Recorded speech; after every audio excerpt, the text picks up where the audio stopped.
Hello, नमस्कार दोस्तों। ये आज हमने एक क्वेश्चन लिया है सर्किट डायग्राम का, जो प्रीवियस ईयर में 6 नंबर में पूछा गया है। आइए देखते हैं इस सर्किट को कैसे सॉल्व करेंगे। इस क्वेश्चन में दे रखा था कि परिपथ का कुल प्रतिरोध ज्ञात कीजिए, परिपथ में प्रवाहित कुल धारा का विद्युत धारा का मान और ए और बी के बीच क्या विभवांतर होगा। ये 3 चीज़ें ज्ञात करनी थी। आइए देखते हैं कैसे सॉल्व करेंगे।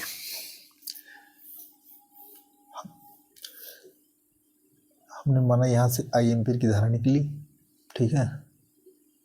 यहाँ से आई एम्पीयर की धारा निकली, यहाँ से यहाँ तक आई एम्पीयर की धारा आई। यहाँ से धारा क्या हो रही है, बढ़ रही है। 10 ओम में और 40 ओम में धारा बढ़ रही है। इसका मतलब 10 ओम और 40 ओम किस में है, समांतर क्रम में है।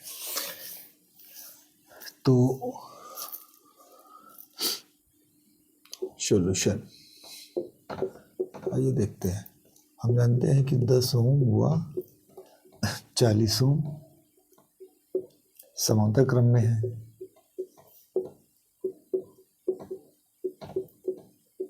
समांतर क्रम में है तो जो आर ए बी होगा,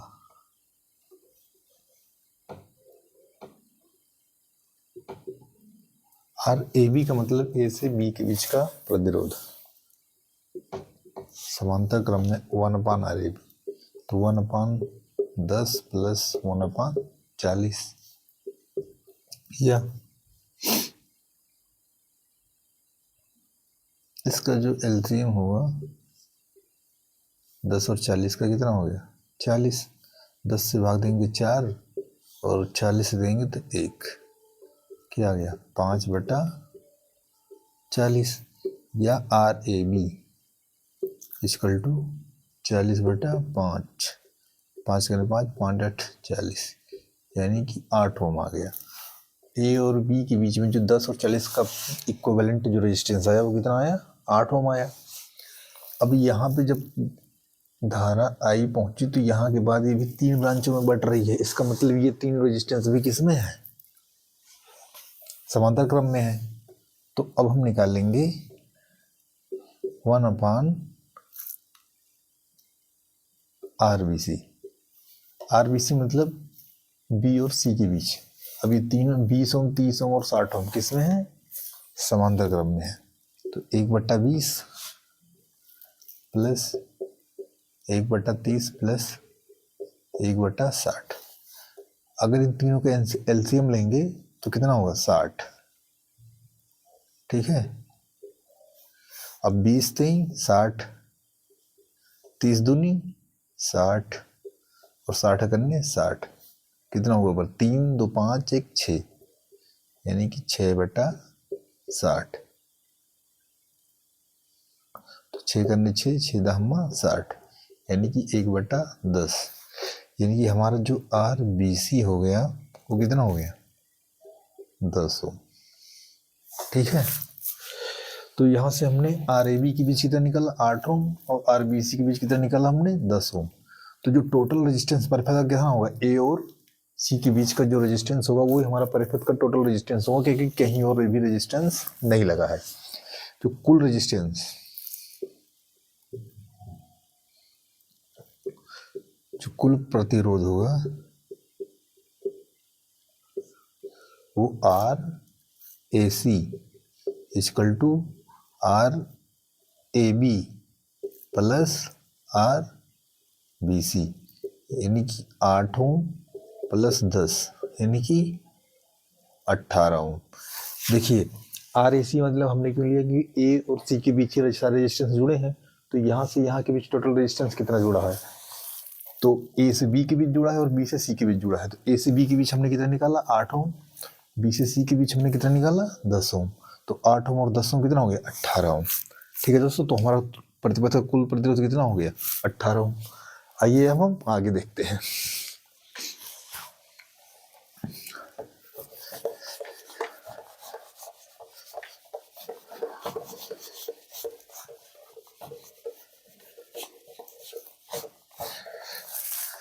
पहला पॉइंट हमने निकाल लिया यहाँ पे, कुल प्रतिरोध आर ए सी हमने कितना निकाला था, 18 ओम। ये पहला सॉल्व हो गया हमारा, टोटल 18 ओम। अब दूसरा नंबर, प्रवाहित धारा निकालना है। तो हम ओम के नियम के अनुसार जानते हैं कि V इक्वल टू कितना होता है, आई आर। तो I इक्वल टू क्या हुआ, V अपान आर। हमें V इक्वल टू दे कितना रखा है, 18 वोल्ट। ठीक, 18 वोल्ट।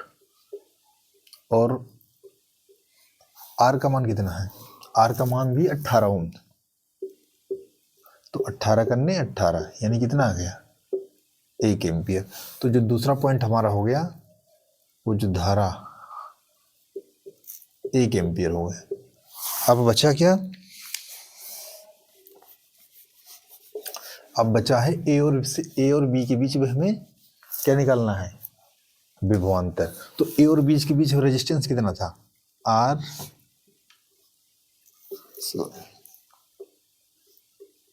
आर ए बी हमने निकाला था, अभी आपने देखा था 8 ओम निकला था। इन दोनों का जो इक्विवेलेंट होगा वो 8 ओम। अब 8 ओम, और यहाँ से मतलब जो धारा बहेगी वहाँ इसको 8 ओम दिखेगा, और टोटल बाहर धारा कितनी बह रही है, 1 ओम।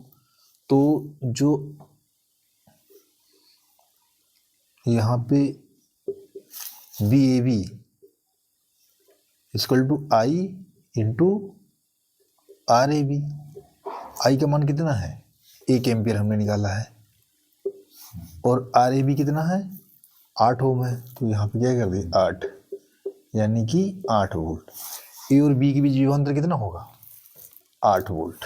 ठीक है दोस्तों, क्योंकि 40 ओम 10 ओम का इक्विवेलेंट कितना है, 8 ओम है, और 8 ओम के क्रॉस मतलब यहाँ पे इन दोनों का जो इक्विवेलेंट होगा वो यहाँ पे क्या है, 8 ओम है। तो 8 ओम में कितनी, 1 एम्पीयर की धारा बहेगी, तो 8 इंटू 1 यानी कितना हो गया, 8 वोल्ट। तो ए बी के क्रॉस कितना हो गया, 8 वोल्ट। तो यही ए बी के क्रॉस जो इसका जो विभवांतर होगा वो 8 वोल्ट होगा। ओके, थैंक यू दोस्तों। एक वीडियो पसंद आई हो तो लाइक कीजिए, अगर कोई डाउट हो तो कमेंट कीजिए। Thank you.